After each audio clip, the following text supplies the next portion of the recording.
This video is proudly sponsored by DigimonCard.io for all your Digimon card, deck building, deck list, card pricing, and discussion needs.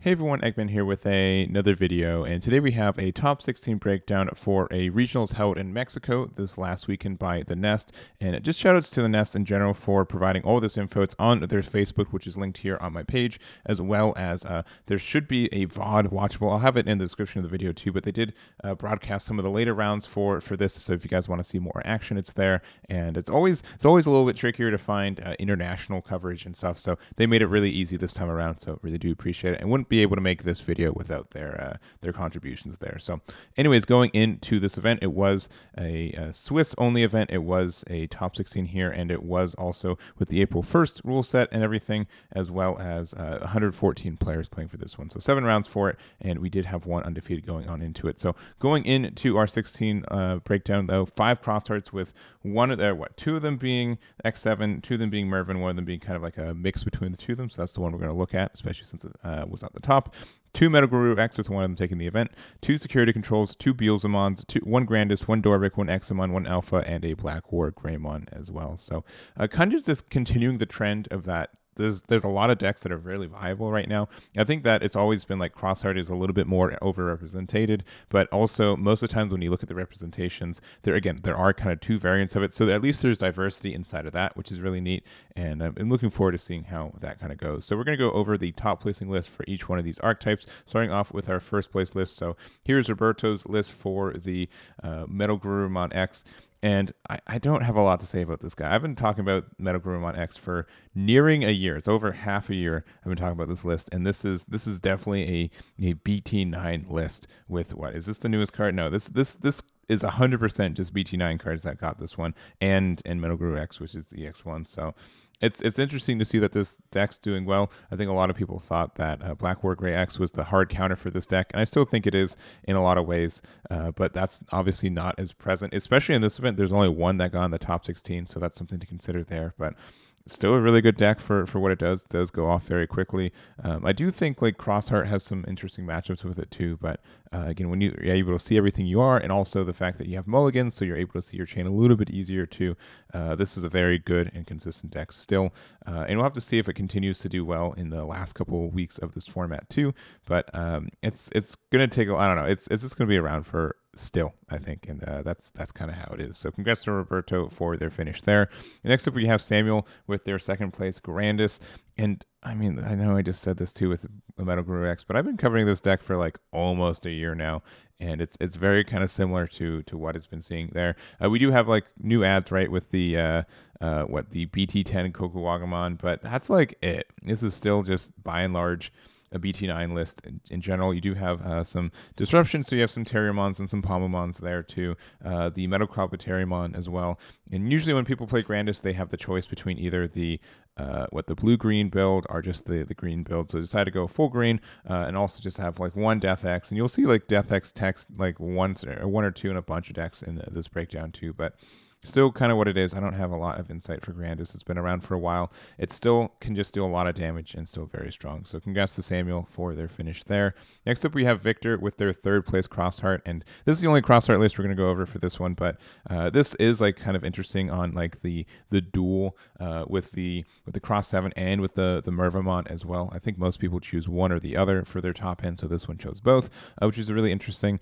And I think like a lot of people, when the format started, people would run the Shoutmon DX, which counts as Omni Shout and Z Gray, but the fact that you lose your inheritable is just way worse than the fact that you maybe get like a reduction of 2 for it. So I do agree, like it's nice to have just the inheritable with these. Blocker with this your Cross 7 is really great in a lot of ways, and that's very, very strong for this deck list too. But generally, most of this deck is kind of just building yourself between your Tamers and with your rookies and level 4s for this, and then kind of go from there.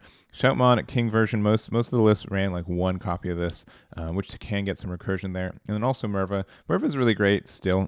It kind of like, it can like buy you a turn, but also just generate you a lot of resources. The fact that you can play it with 2 cross 3s means that you get to draw 4 cards, and then you get to play 3 blockers for only 8 memory, 7 if you have Sinjuro out. But since you're not running Ignite Mon in this version either, but I think it's worth like exploring the half and half. I think there's some good stuff for it, and congrats to Victor for their finish there.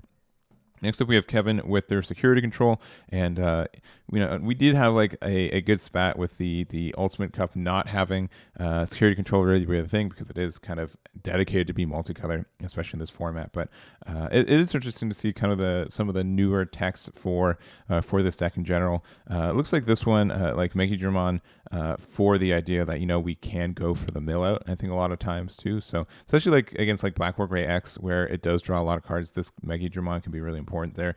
So you Digivolve it on top of the Vicious mode, and you can get it back with the Calling from Darkness in case you need to, which is great. So the cycle from here and like the potential win condition there is great. And then also the Digimon Emperor, which this has been like more common, like one or two of. So all turns, when one of your opponent's level 5 or lower Digimon is deleted, you can suspend this tamer, draw 1, which is very easy to get the destruction with your own effects on there too. Opponent's turn, when one of your opponent's level 3 is moved from the breeding area to the battle, you get to gain 2 memory 2, which doesn't happen as much. I think a lot of decks are still trying to do like the big stack, but something like Greymon, where they want to like go up their chain in the main area with a Greymon and MetalGaruruX, that's sometimes kind of impactful there. And then just kind of like a lot of your usual suspects, a lot of Tamers, Flame Health Scythe, Chaos Degradation, Long Heat as well, Wyverns, Reinforcing Man Boost, and just kind of all the other obnoxious cards. So interesting list here, and congrats to Kevin on their finish there. Next up, we have Leonardo with their Dorbick, and Dorbick's been generally pretty common in the last couple of weeks, and it's something where it didn't get a lot of tops leading up to, like, at the end of EX3 format. I wouldn't say that it had a lot of tops in the meta, but once we started off with our BT10 or BT11 format and just everything else with it, it's been getting more and more consistent, and more people are on it, especially with Ultimate Cup. This does have some multicolor cards, but it's definitely very viable as a single color list as well, and I saw a lot of people find success with it there too. So I don't know, we'll see how this deck kind of goes. It's kind of rough, the fact that it is somewhat uninteractable, and it's just you try to get your own pieces and go from there. The fact that you get to be like a security attack plus like 2 or 3 pretty easily, Digimon being able to be underneath it to get 2 attacks, and the fact that you can get a delicate plan in play too. It's just sometimes when I play against this deck, it's just like, it really doesn't matter what I do. It's just, do they have it or not, which kind of feels pretty bad. But in general, I think it's a very strong deck right now too. I think there's people on it, and something you have to be kind of aware of, that sometimes you can just lose at 5 security, and that kind of stinks there. So anyways, congrats to Leonardo for their finish there.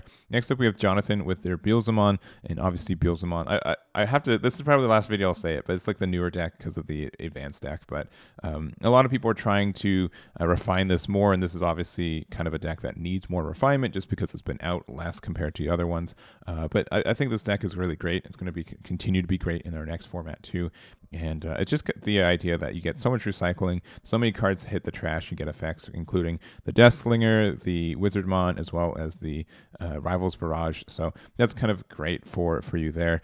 This one looks like it's more targeted towards just going up your actual chain. So with Balmon at 4 of the EX2 Beelzemons, and also the other package there. I think more and more people, at least for this tournament, are adding 1 or 2 copies of Beelstar. I don't think this was an automatic inclusion for a lot of builds, but I think more people are on it, which is interesting. And then kind of your Impmon package there too. So obviously, I think this is it's a little bit of an RNG deck based on what you hit off the top of your deck, but a lot of people can be really successful with it, and being able to sequence your plays specifically, I think is good there too. So here's Jonathan's list, and congratulations for their top there. Next is Zero's 7th place Examon, and again, this is kind of like Dorbick in a lot of ways. Like, a lot of EX3 decks didn't really see play at the end of EX3, and part of it I think was like MetalGaruruX was as popular as it was, but since it's been a little bit less popular, I think that this deck is definitely one that can breathe in this meta a lot of the time, and it's just been very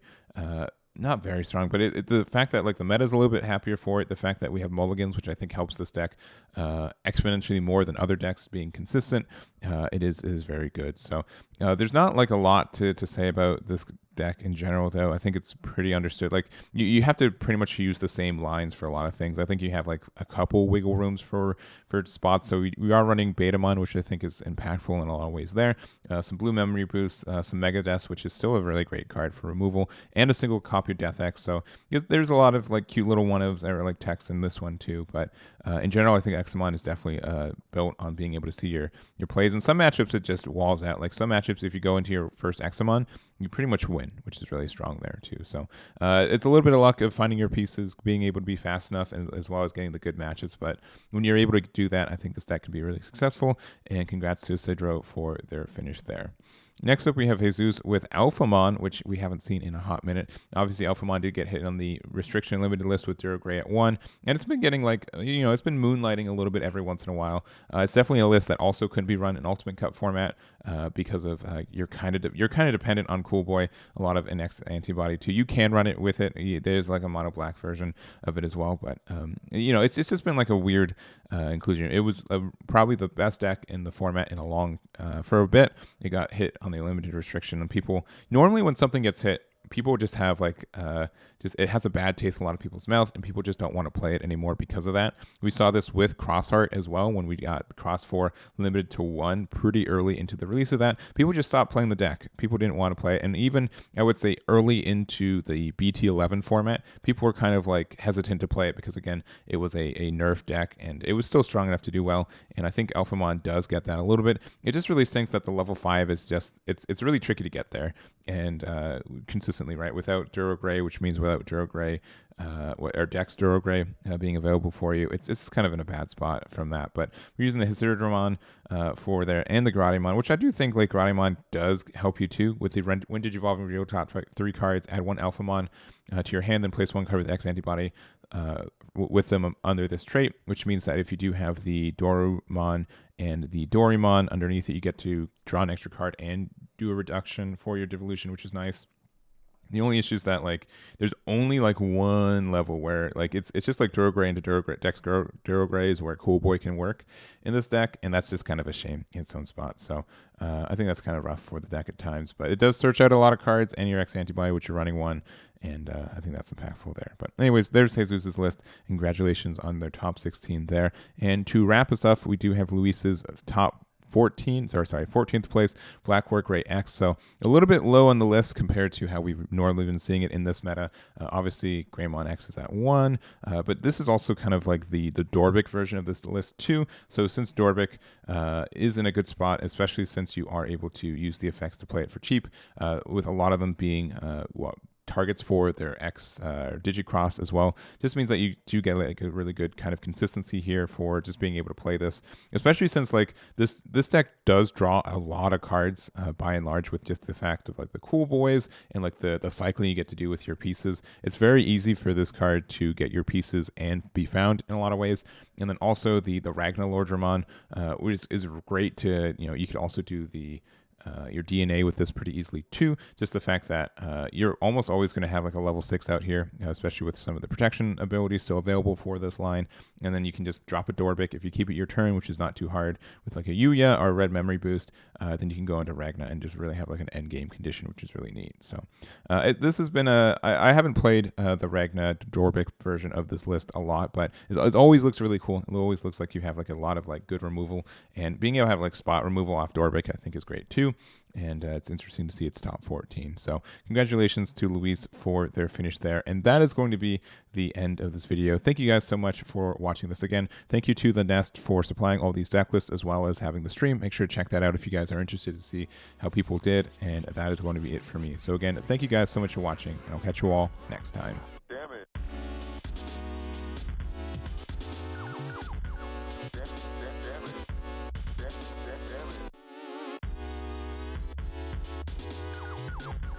Damn it.